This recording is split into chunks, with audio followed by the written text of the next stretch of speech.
আসসালামু আলাইকুম। সংবাদে আপনাদের সবাইকে স্বাগত জানাচ্ছি। আমি ফিরোজ তোহা। শুরুতেই আরবে কেবলস সংবাদ শিরোনাম জানিয়ে দেব এই মুহূর্তে হাতে পাওয়া সর্বশেষ গুরুত্বপূর্ণ আপডেট বাংলা সংবাদ। শুরুতেই থাকছে ফেসবুকে ছড়িয়ে পড়েছে শামীম ওসমান এবং তার সঙ্গীদের গুলি ছোড়ার ভিডিও। নারায়ণগঞ্জে কোটা সংস্কারের দাবিতে আন্দোলনকারীদের উপর সাবেক সংসদ সদস্য শামীম ওসমান এবং তার সহযোগীদের সরাসরি গুলি ছোড়ার একটি ভিডিও সামাজিক যোগাযোগ মাধ্যমে ভাইরাল হয়েছে। গতকাল শনিবার ফেসবুকে 29 সেকেন্ডের একটি ভিডিও ছড়িয়ে পড়ে। সরকারি চাকুরিতে কোটা সংস্কারের দাবিতে শিক্ষার্থীদের কর্মসূচির এক পর্যায়ে সরকার পদত্যাগের আন্দোলনে রূপ নেয়। ছাত্র জনতার গণঅভ্যুত্থানে 5 আগস্ট আওয়ামী সরকারের পতন হয় এবং সাবেক প্রধানমন্ত্রী শেখ হাসিনা ক্ষমতা ছেড়ে দেশ ছেড়ে পালিয়ে যায়। ইতিমধ্যেই আন্দোলনে নিহতের ঘটনায় শেখ হাসিনা, স্থানীয় সংসদ সদস্য শামীম ওসমান সহ আওয়ামী লীগের বেশ কিছু নেতাকর্মীর বিরুদ্ধে একাধিক হত্যা মামলা দায়ের করা হয়েছে। সরকার পতনের পর থেকে শামীম ওসমান এবং তার সহযোগীরা আত্মগোপনে রয়েছে। এবারে জানাবো, তরুণদের মন না বুঝলে বিএনপিকেও খেসারত দিতে হবে। বাংলাদেশের 65% জনগণ বয়সে তরুণ। তাদের মন মেজাজ না বুঝলে ফ্যাসিস্ট আওয়ামী লীগের মতো বিএনপিকেও খেসারত দিতে হবে বলে মন্তব্য করেছেন দলের স্থায়ী কমিটির সদস্য আমির খসরু মাহমুদ চৌধুরী। তিনি বলেন, আপনারা যদি তারেক রহমানকে ভালোবাসেন, তার হাতকে শক্তিশালী করতে চান, তাহলে অন্যায় কাজ করা যাবে না। হামলা, লুটতরা, চাঁদাবাজি, মাস্তানি, দখলদারি করা যাবে না। এসবে জড়িতদের বাধা দিতে হবে। জানাবো, রাষ্ট্রপতি কতজনের দণ্ড মওকুফ করেছেন তালিকা চেয়ে লিগ্যাল নোটিশ। 1991 সালের জানুয়ারি মাস থেকে 2024 সালের জুলাই মাস পর্যন্ত রাষ্ট্রপতি সংবিধানের 49 অনুচ্ছেদের ক্ষমতা বলে কতজনের কারাদণ্ড মওকুফ, দণ্ড স্থগিত বা হ্রাস করেছেন তার তালিকা প্রকাশ ও প্রদানের জন্য লিগ্যাল নোটিশ পাঠানো হয়েছে। স্বরাষ্ট্র সচিব, আইন সচিব, মন্ত্রিপরিষদ সচিব এবং রাষ্ট্রপতির কার্যালয় সচিবকে এ নোটিশ দেওয়া হয়েছে। এদিকে ডক্টর ইউনূসের সঙ্গে আজ সাক্ষাৎ করবেন চীনের রাষ্ট্রদূত। অন্তর্বর্তী সরকারের প্রধান উপদেষ্টা ডক্টর মোহাম্মদ ইউনূসের সাথে আজ রোববার সৌজন্য সাক্ষাৎ করবেন চীনের রাষ্ট্রদূত ইয়াও ওয়েন। রাষ্ট্রীয় অতিথি ভবন যমুনায় অধ্যাপক ডক্টর মোহাম্মদ ইউনূস এবং রাষ্ট্রদূতের পারস্পরিক স্বার্থের বিষয় নিয়ে আলোচনা হতে পারে বলে জানিয়েছেন প্রধান উপদেষ্টার প্রেস উইং। এবারে থাকছে ঢাকা উত্তর যুবদল নেতা শিমুল বহিষ্কার। দলীয় শৃঙ্খলা ভঙ্গের সুনির্দিষ্ট অভিযোগের ভিত্তিতে জাতীয়তাবাদী যুবদল ঢাকা মহানগর উত্তরের সাবেক যুগ্ম আহ্বায়ক শিমুল আহমেদকে বহিষ্কার করা হয়েছে। শনিবার রাতে ঢাকা উত্তর যুবদলের আহ্বায়ক শরীফ উদ্দিন জুয়েল এবং সদস্য সচিব সাজ্জাদুল মিরাজ এই স্বাক্ষরিত এক বিজ্ঞপ্তিতে এ তথ্য জানানো হয়। এতে বলা হয়, শিমুল আহমেদের সঙ্গে সাংগঠনিক কোনো সম্পর্ক নেই। শিমুল আহমেদের কোনো অনৈতিক বা শৃঙ্খলা পরিপন্থী কাজের দায়ভার যুবদল ঢাকা মহানগর উত্তর বহন করবে না। এবং সর্বশেষ জানাবো আন্তর্জাতিক সংবাদ। এবার ইহুদিবাদী ইসরায়েলে জরুরি অবস্থা জারি। ইসরায়েলে জরুরি অবস্থা জারি করা হয়েছে। লেবানন থেকে একাধিক ক্ষেপণাস্ত্র হামলার পর এই জরুরি অবস্থা জারি করা হয়েছে। রোববার ইসরায়েলি সংবাদ মাধ্যম আল জাজিরার এক প্রতিবেদনে এ তথ্য জানানো হয়। প্রতিবেদনে বলা হয়, ইসরায়েলের প্রতিরক্ষামন্ত্রী ইয়োব গ্যালন্ট 48 ঘণ্টার জরুরি অবস্থা জারি করেছেন। এতক্ষণ শিরোনাম শুনছিলেন, এবার বিস্তারিত। প্রিয় দর্শক, আপনি যদি এই চ্যানেলে নতুন হয়ে থাকেন, ভিডিওটি দেখতে দেখতে চ্যানেলটি সাবস্ক্রাইব করে আমাদের সঙ্গেই থাকুন। আর এই ভিডিও সম্পর্কে আপনি আপনার মূল্যবান মতামতটি কমেন্ট বক্সে জানিয়ে দিন। আর হ্যাঁ প্রিয় দর্শক, জানিয়ে দিন ভিডিওটি কোথা থেকে দেখছেন। ফেসবুকে ছড়িয়েছে শামীম ওসমান এবং তার সঙ্গীদের গুলি ছোড়ার ভিডিও। নারায়ণগঞ্জের কোটা সংস্কারের দাবিতে আন্দোলনকারীদের উপর সাবেক সংসদ সদস্য শামীম ওসমান এবং তার সহযোগীদের গুলি ছোড়ার একটি ভিডিও সামাজিক যোগাযোগ মাধ্যমে ছড়িয়ে পড়েছে। গতকাল শনিবার ফেসবুকে 29 সেকেন্ডের এই ভিডিওটি ছড়িয়ে পড়ে। সরকারি চাকুরিতে কোটা সংস্কারের দাবিতে শিক্ষার্থীদের কর্মসূচির এক পর্যায়ে সরকার পদত্যাগের আন্দোলনে রূপ নেয়। ছাত্র জনতার গণঅভ্যুত্থানে 5 আগস্ট আওয়ামী সরকারের পতন হয় এবং সাবেক প্রধানমন্ত্রী শেখ হাসিনা ক্ষমতা ছেড়ে দেশ থেকে পালিয়ে চলে যান। আন্দোলনে নিহতের ঘটনায় শেখ হাসিনা, স্থানীয় সংসদ সদস্য শামীম ওসমান সহ আওয়ামী লীগের নেতাকর্মীদের নামে একাধিক হত্যা মামলা দায়ের হয়েছে। সরকার পতনের পর শামীম ওসমান এবং তার সহযোগীরা আত্মগোপনে রয়েছেন। খোঁজ নিয়ে জানা যায়, গত 19 জুলাই বিকেলে চাষাড়া বঙ্গবন্ধু সড়কে আওয়ামী লীগ দলীয় সংসদ সদস্য ওসমানের নেতৃত্বে আওয়ামী লীগ, ছাত্রলীগ, যুবলীগের নেতাকর্মীরা মিছিল বের করে। একটি উঁচু ভবনের উপর থেকে মুঠোফোনে 29 সেকেন্ডের একটি ভিডিও ধারণ করা হয়। ভিডিওতে দেখা যায় শামীম ওসমান এবং তার কয়েক শতাধিক অনুসারী আগ্নেয়াস্ত্র, ধারালো অস্ত্র নিয়ে শহরের চাষাড়া এলাকা থেকে বঙ্গবন্ধু সড়কের শহরের 2 নম্বর রেলগেট এলাকার দিকে ধাওয়া দিতে দেখা যায়। সেখানে শামীম ওসমানের শ্যালক ও বাংলাদেশ ক্রিকেট বোর্ডের পরিচালক তানভীর আহমেদকে গুলি ছুড়তে দেখা যায়।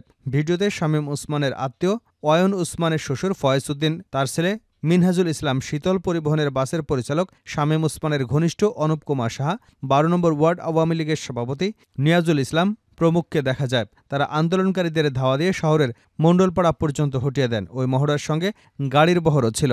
খোঁজ নিয়ে জানা গেছে, ওই দিন মহড়ায় শামীম ওসমানের ভাতিজা আজমেরী ওসমান, মহানগর আওয়ামী লীগের যুগ্ম সম্পাদক শাহ নিজাম, মহানগর ছাত্রলীগের সাবেক সভাপতি হাবিবুর রহমান, নারায়ণগঞ্জ সিটি কর্পোরেশনের প্যানেল মেয়র আব্দুল করিম ও তার ছেলে MRK রিয়েন, ছাত্রলীগ নেতা কাউসার আহমেদ উপস্থিত ছিলেন। এদিকে 19 জুলাই শহরের নয়ামাটি এলাকার চারতলার বাড়ির ছাদে খেলার সময় 6 বছরের শিশু রিয়াগোপ মাথায় গুলিবিদ্ধ হয়। পরে ঢাকা মেডিকেল কলেজ হাসপাতালে চিকিৎসাধীন অবস্থায় তার মৃত্যু হয়। অভিযোগ উঠেছে, শামীম ওসমান এবং তার সহযোগীদের গুলিতে রিয়াগোপের মৃত্যু হয়েছে।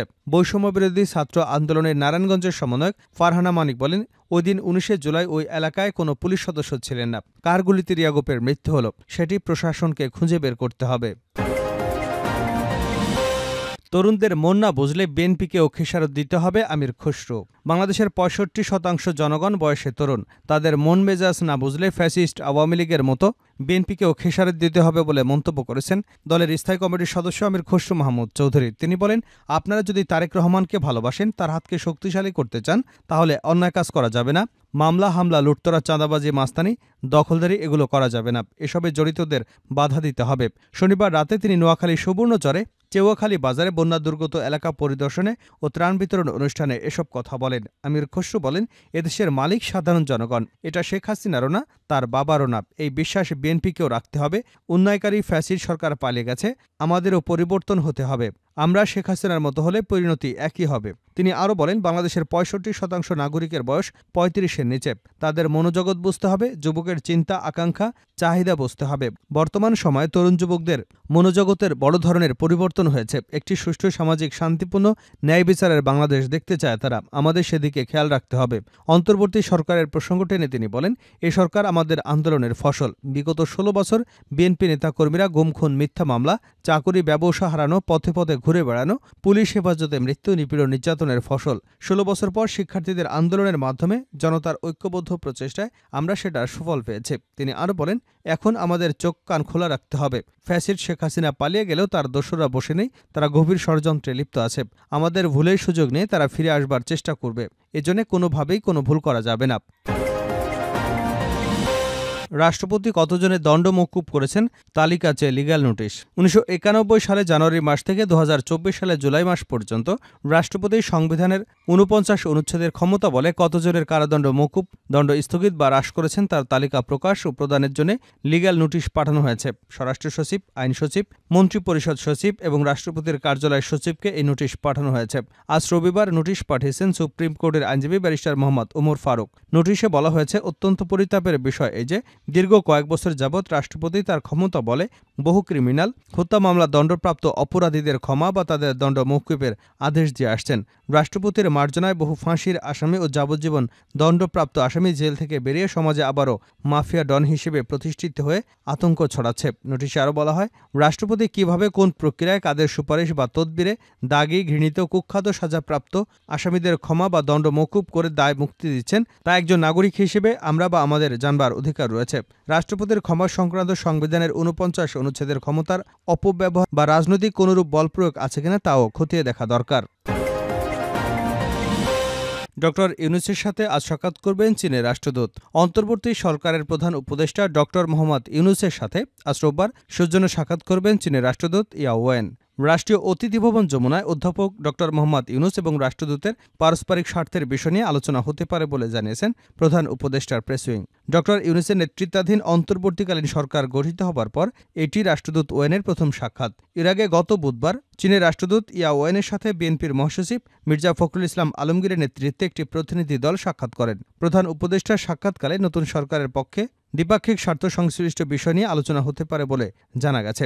ধারণা করা হচ্ছে, রোহিঙ্গা প্রত্যাবাসনে চীনের সহযোগিতা। আগামী বছর 2025 সালে বাংলাদেশের সাথে চীনের কূটনৈতিক সম্পর্কের 50 বছরের পূর্তি উদযাপন হবে। বাংলাদেশের উন্নয়ন প্রকল্পে চীনের অংশীদারিত্ব, কম্প্রিহেন্সিভ স্ট্র্যাটেজিক কোঅপারেশন এগিয়ে নেওয়া সহ দ্বিপাক্ষিক বিষয়ে আলোচনা হতে পারে। এছাড়াও ড ইউনূসকে চীন সফরের আমন্ত্রণ জানাতে পারে রাষ্ট্রদূত।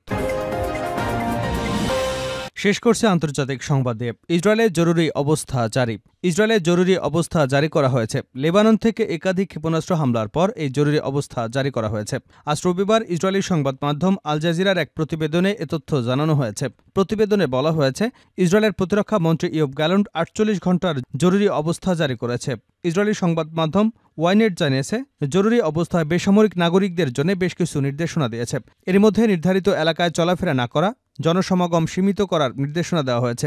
টাইমস অফ ইসরায়েল এবং ইসরায়েলি আর্মি রেডিও জানিয়েছে, ইসরায়েলের উত্তরাঞ্চলে বাসিন্দাদের জন্য সাইরেন বাজানো হয়েছে। এছাড়া এলাকাটিতে হামলার ব্যাপারেও সতর্ক করা হয়েছে। ইসরায়েলি কর্তৃপক্ষ জানিয়েছে, বেন গুরিয়ন আন্তর্জাতিক বিমানবন্দর থেকে তেল আবিবের সব ফ্লাইট বাতিল করা হয়েছে। এসব ফ্লাইট অন্য বিমানবন্দরে পাঠানো হয়েছে। টাইমস অফ ইসরায়েল জানিয়েছে, নিরাপত্তা পরিস্থিতির কারণে বেন গুরিয়ন বিমানবন্দরের ফ্লাইট পরিচালনায় দেরি হচ্ছে। এছাড়া কয়েক ঘণ্টা ধরে বিমান উড্ডয়ন বন্ধ রাখা হয়েছে।